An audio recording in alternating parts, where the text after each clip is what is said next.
one of the most common questions we get asked is, how much income do I need to retire on?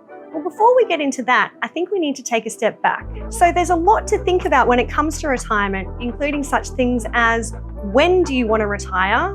What does that dream retirement look like? And how much income do you actually want in retirement? Then the big question is, what size of assets do you need to have invested to make sure that you can produce that level of income? And the final thing is, do you have a plan? Because the plan is the most important thing to make sure that you can fund that retirement income. So just to begin, I'd really like you to imagine your dream retirement. Close your eyes for a second and transport yourself to that place where retirement is. So what are you doing? Are you laying on the beach? Are you sipping a cup of coffee? Or are you even sleeping in?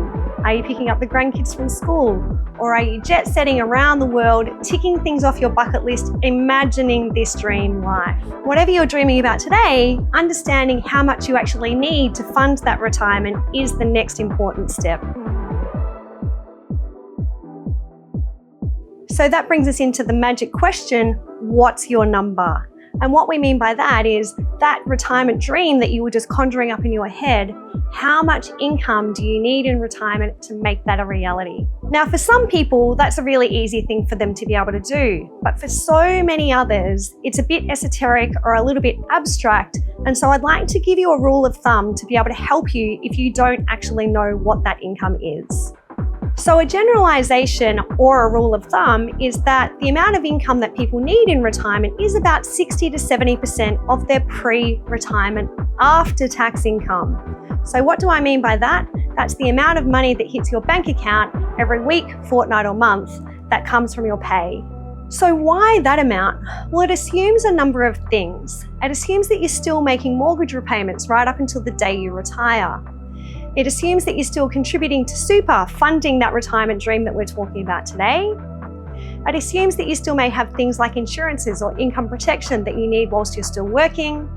And it also assumes that you might have work-related expenses such as travel or eating lunch at work. So what it assumes is that you only need 60 to 70% of your pre-retirement income because you don't have those expenses anymore. So once you've actually worked out how much income you need in retirement, then we need to have a look at how do you generate that income and where does that income come from? And essentially there's three sources of income in retirement. The first one is your superannuation assets. We work really hard to build up this pool of money in superannuation, and so when you get to retirement, you start to translate that into a pension, and that will provide income. The second one is you may have assets outside super. That could be things like an investment property, a share portfolio, maybe a term deposit, and you can get income coming in from those sources. Or finally, it might be Centrelink or the age pension.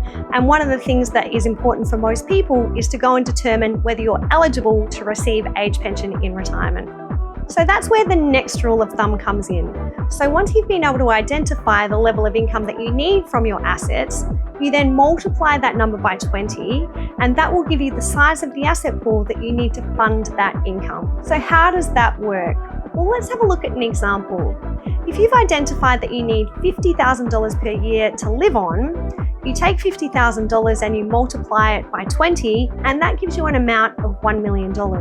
So let's work backwards. Let's assume you take your $1 million and you invest that into assets such as term deposits or maybe a portfolio of assets, and we can assume a return of 5% per annum. Your $1 million times 5% equals that magical amount of $50,000. You do that every year, and that will last you for the rest of your life. So it's important to point out that that is just a rule of thumb, but it gives you a starting point to think about. And just the last thing that's often on people's mind is, do I have enough and is it going to last me for the rest of my life? So that's very real, and what we call that is the fear of running out. And the best way to get around the fear of running out is to have a plan and map out what your future looks like. So mapping out what you need is really important, and looking at the three things that we've already covered so far. How much income do you actually need? What are the sources of income to fund that? And then what size of assets do you need to create that income is a great starting point. The final piece of this puzzle is to work out when you want to retire How many years have you got between now and then? And do you have enough to be able to create that level of assets to fund that retirement? If the answer to that question is yes, then tickety-boo, you are winning. If the answer to that question is no, then it's probably time to get a plan together and speak to a professional who can help you. The important thing to know is the earlier you plan, the better prepared you will be, but I really want you to know that it's never too late. If you're unsure where to start or you need help figuring this out, please know that you're not alone. NGS Super has a range of options to be able to help you. Why don't you jump online and check out their advice services? So that's it. What's your number? What is that income you need in your retirement? And are you on track to get it?